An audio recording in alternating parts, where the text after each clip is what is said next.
Yeah, no, Because look at the original primary evidence, and based on that, you write a story that is reasonable. Not all of it will be clear. I mean, we debate what happened yesterday on our TV channels, so it's not unusual that historians should debate what happened 4,000 years ago. okay. But then look at the evidence and begin to look at it. It's But the not like criticism, it's not like Romila Thapar was having breakfast with Ashoka. right? She's also trying to interpret the same text that I have. Yeah, but the allegation is that the BJP or the ND government, ever since it's come to power, they are rewriting everything with ineffective information and. So the point is, it is perfectly fair to criticize where there is primary evidence that contradicts what's in the textbook. Okay. Perfectly fine. If such a thing is found, I will be the first to stand up and say this should be corrected. However, most of what you have, as I said, I can take you through all the textbooks, and every other step you will find some twisting. I mean, something as foundational as Ashoka is fictitious. So you can imagine what is there right through the whole narrative building, right through to modern times. I mean, all these global indices, for example, will show you, Nepal being put 50 ranks above India in democracy index till, few weeks before it actually has a coup. This is Yeah. the kind of research and narrative building that goes on. Yours and my Wikipedia are continuously being twisted in a particular way. Yeah. So don't underestimate the effort and energy that goes into controlling global narratives. You've literally run a crusade against this, push to stop India's sovereignty when it comes to, the big tech platforms, how we are battling it, how India wants to set a narrative, how it is so difficult because the big tech platforms, they own everything. They Yep. have the narrative grip on the world. Explain to me this war that you are taking on. So you have to understand that this is done through layering. So this is not very different from how money is laundered. So what you do is you create many layers. So, if any money laundering happens, it comes from some dubious source, then it goes to some Cayman Islands or some such place, then it'll be sent to another place. So after many layers of thing, it then comes out as white money somewhere. Exact same thing is done in managing narratives. So first of all, in supposedly well-known journals or something, some relatively innocuous research will be published. Okay. Now then it will be layered into say a media report. Or a university or paper. a university paper, and so on and so forth. So you will basically create a circular referencing racket, which will then pop up on the basis of that in Wikipedia. It will be there in various kinds of social media, and then a certain narrative will be built where that becomes the default narrative. Now you can argue against it, but do remember that even in arguing against it, you are having to accept that framework of discussion. So when you say, for example, you are doing artificial intelligence, okay? Now artificial intelligence is being trained on so-called good data, right? It has to be, everybody will agree, no, you should have authentic data and believable data. So what is this authentic data? So they will say, see, we will take it from well-known institutions. Now, who decides what is a well-known institution? So, for example, then Sweden, there's an institution called VDEM, Varieties of Democracy Institute. Now, these chaps are funded by the same Soros, those kinds of USA type organizations. And there are several of these guys. Now, they have on many layers created these indices. Now, you will train artificial intelligence based on VDEM, Freedom House, and all these kinds of things. And I have written papers to show how their processes of research are extremely dubious. It's the opinions at best of a tiny number of experts who they don't even tell you who they are. I mean, it's not some great objective basis on which these indices are being created. They are based on some opinion. And when you question those opinions, there is a lot of pushback, or they don't reply and doing all kinds of things. And so I'll tell you a full story on this just now. So what happens is that artificial intelligence will now be trained on this. Now, So the more the papers that come out from these institutes, the referencing cycle, Yeah. LLMs begin to catch that. Catch that. So now, supposing your grandkids, let's say, 20 years from now, Google up, is India a democracy? The system will say, no, India is not a democracy. It'll use some term that they are today innocuously inserting into the conversation, that it's a elective authoritarianism or some funny term will be used. And that over time will become hardwired into the system. like moderates and extremists. Yes. And so this is the same thing. The same way in which we completely deny our maritime history and the moderates and extremists, we will have electoral authoritarianism or some absurd term which will down by the default. Now you can argue with your grandkids that this is not the case, but this is what they learn in the textbooks. Yeah. And the guys who are writing the textbooks will call the same thing. And so this goes on. So I have been challenging this for a while, and I'll give you one example of how I have won some of these battles. So the question is, why is all these VDEM, Freedom House, all these, Press Without Frontier, Reporters Sans Frontier, Reporters Without Borders or something like that. Some French acronyms, laga do. Why should they be of any importance? Why should we take them seriously? How did they enter into the ecosystem of intellectual debate? So, firstly, obviously the same 5-6 institutions, various kinds of international NGOs, mostly US billionaires basically, Ford Foundation, Rockefeller Foundation, USAID, Soros, those kinds of guys, fund through layers these institutions. Now these institutions come up with these things, but they still need to be given another layer. So what used to happen is that the World Bank had something called the World Governance Indicators.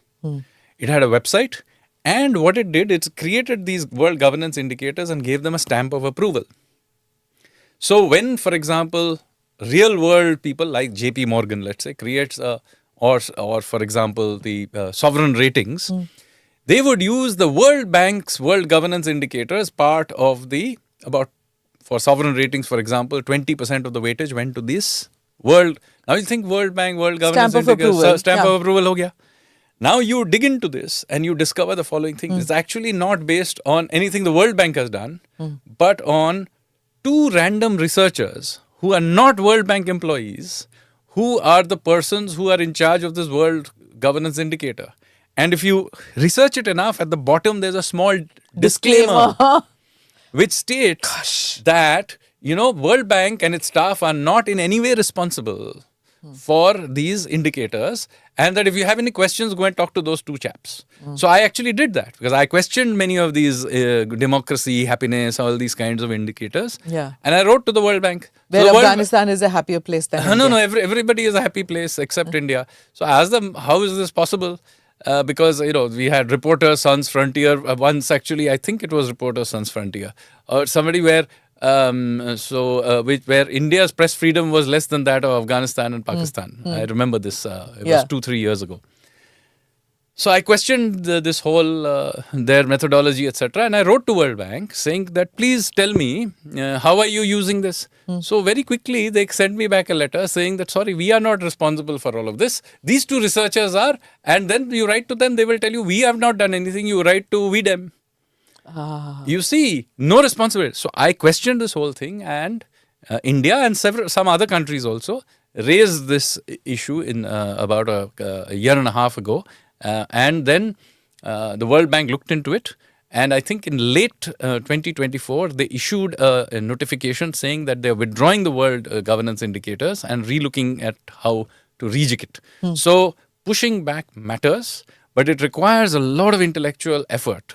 But it is well worth doing it. Yeah, because it impacts on so many things. If investors want to put in money, they look whether these countries are democracies with functioning systems and things like that or not. And if we are not, as per this VDEM and the others, then they will not send in, the FDIs won't come in and all that will happen, right? And you see, certain default narratives will get set. Now unless you dig in that far, those default narratives will drive a lot of conversation. Yeah. For example, our sovereign rating, I have been saying for years, is at least 2 notches below where We ought to be. we ought to be. Now, one of the rating agencies has upgraded us, so I personally think is 1 notch down. But the others, we are still 2 notches below. So do we battle it or do we bring out our own ratings? What should we do? So one is that you. What does America do, for example, or Europe? So basically, what you have to do is to battle it. Well, they are not going to battle it because they are beneficiaries Yeah, of they the system. so what do they do to become beneficiaries? So, well, they control the system. Look at who are the big S&P, Fitch, and Moody's. Yeah. They are commercial organizations owned by Western shareholders. So we have our own billionaires, no? So we should also have one. So absolutely. So I have been thinking about this for a long time, and since I come from the financial field, and at some point I said, look, I used to be Deutsche Bank's global strategist. I'm from the pinnacle of their system. So why don't I attempt to do this? So a few years ago, I actually, over a few weekends, I created my own system and tested it, just light testing, and discovered that I can outperform all of these ratings by backtesting it.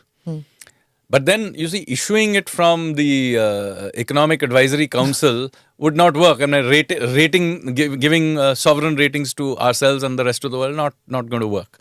So I then said, look, a commercial organization should take this project forward. So I then thought, who could it be? Now, India's own credit rating agencies don't do sovereign ratings. This is part of the narrative thing. See, they are large companies, but we have been told ki apna Indian, Stay in your lane. Stay on your lane. And in any case, CRISIL, which is the largest one, is owned by S&P. So I took it to CareEdge, which is the second largest, but it is Indian owned. It has some foreign shareholding, but it's basically Indian owned. So I called them in. They had come to me for some other work, and I said, look, here is a project. Would you be interested? And to their credit, they took it on, and then they ran with it. So they sort of built on the methodology I had suggested. They refined it. It's made it much more robust. Then took the data through it. I told them, don't need to forget, just use IMF data. So that nobody accuses you of bias. Data manipulation. Yeah. Okay. And they, in October of 2024, they issued first, I think in April of 2024, they issued the methodology for comments, and everybody agreed it was a good methodology. So in October 2024, they issued 39 countries sovereign rating, suo moto. Okay. They issued it. Now, we now have 14 months of data of what happened to those sovereign ratings. Now, you'll be pleased to know that since they were issued, something like 13, 14 credit events have happened. So either somebody got upgraded or downgraded, etc. of those 39 countries. This CareEdge model predicted every single one of them, suggesting that it is actually a better model than that of S&P, Fitch, and Moody's. Okay. So it is outperforming that model, but we'll have to create a longer track record. And more models, right? Like this is only for sovereign ratings. Yeah, we can do it for democracy. We can do it. So I have now talked to a university professor, and I'm working with him to create our own democracy index. Of course, once I have created the system, I hand it to them to run, because it is not credible for me as a government economic advisor to run them. And I always make sure that model that I have is put up for scrutiny, so that there's academic scrutiny of it. Then tell me if my model, if you think the methodology is wrong, tell me. I'll change the methodology if there's a reasonable. But after everybody agrees that this is a credible methodology, then whoever is running it puts data through it and it gives a certain result, then you have to stand by that result. Also, tech platforms. You mean you battle with them also? Like, can we actually make our own tech platforms, or is it going to be this constant battle with the big guys? I think we should be prepared for constant battle with the big guys. I am not in favor of closed systems. Even if China has succeeded to some extent by doing Weibo it. and the others. Yeah, because at some point in time, you will end up with the ambassador car problem. Okay. You will end up with shoddy products because you have a closed market. So I am a believer that while we should support our own and encourage them in various ways. It didn't work, right? That coup started. It No, shut it's okay. down, and But then- it was. I'm sorry. I did try to use it. even I tried. It So didn't. it didn't. It wasn't world class. And then But the it's other okay. one, Aratai. So that is started. what. Now, I do not want an ambassador car problem. So I am okay with iterate till we get it right. It's okay. Yes. Be open, be willing to support your own, but in an open system so that the systems that you do ultimately generate are genuinely competitive and world class. Yeah. I mean, we have done, to a large extent, this digital sovereignty that we keep talking about. Our UPI pay systems and things like that, it's something that the entire world is Yes, looking at. because we did it we supported our own system, but at the same time it was an open system. So I am a big believer that you have to support your own, but do not do it in a closed system. As I said, you will very quickly end up with a situation where your domestic entrepreneurs will focus on getting themselves protection and rather than in investing in R&D and so on. And so a generation later, they will be more interested in sending their kids to set up family offices in Dubai than setting up labs in India. So limited, I'm going to get to that part too. Limited outreach, limited regulation, or Yeah, outreach with limited regulation? So you keep regulation to the least that you can. Okay. Now, obviously, if there is clear misuse, even by an Indian, if a monopoly pops up, let's say, then be willing to crack down on it, because even an Indian monopoly may manipulate things for their own interests. Just because I am in favor of capitalism, do not confuse it with the interests of capitalists. Capitalism is not the sum total of the interests of capitalism. So what is the Capitalists. democratic health of the country at this stage? Is it completely different from what these indices are showing us? Absolutely. Or is it? It is. It is. I mean, we have now, since the emergency, we have not had any major breakdown in the transfer of power based on voting. People will debate in a democracy, that's fine. But rambunctious as it may be, we have been a successful democracy. And just because the results are not the ones that certain foreign think tanks think are in their favor, does Do you not think mean it's that we just- should. You're saying it's just lazy research, or it's motivated research? It is motivated research because, as I told you, this whole layering process is done deliberately, and I've written about this too. And why? Is it, I mean, I understand 200 years ago, not independent, when we were a colony, then yes, you have a colonial master. Today, why would it We be are today? an important part of the global geopolitical and geo-economic landscape, and this controlling us and putting it into a box is an important part of the agenda of other players. Even those who are our friends will not be necessarily happy to cede us space. So even those who may otherwise wish us well, so it's not like they are being bad. Within families, you will have cousins and or Sure. friends, etc., who will may have been very nice to you growing up, but maybe somewhat uncomfortable if you become super successful. So the same problem, when you say Vasudhaiv Kutumbakam, do remember that families have their own jealousies. Sure. So even those who may otherwise wish you well, may actually genuinely want you to reduce poverty and other things. They may, on the other hand, when it comes to ceding space at the global table, not be happy. So manipulating the global narrative in a certain way is an important thing that has been going on, by the way, from the beginning of time. Yes. So it's not a new thing. It is just that we used to take it as a given. But we should now begin to realize that we are now a big boy. We need to punch at our own weight. We can, begin to look at the global narrative and reverse the gaze. So, for example, if there are, you will find, for example, Khalistani causes raised in in the UK Canada and- Parliament yeah. or Canadian, I don't see why we shouldn't discuss Scottish independence or Quebec independence in the Indian Parliament. Okay, that's being a bit ambitious because India traditionally has this we don't interfere in issues. We should not regarding- interfere with anyone who does not in any way interfere with us. That is true.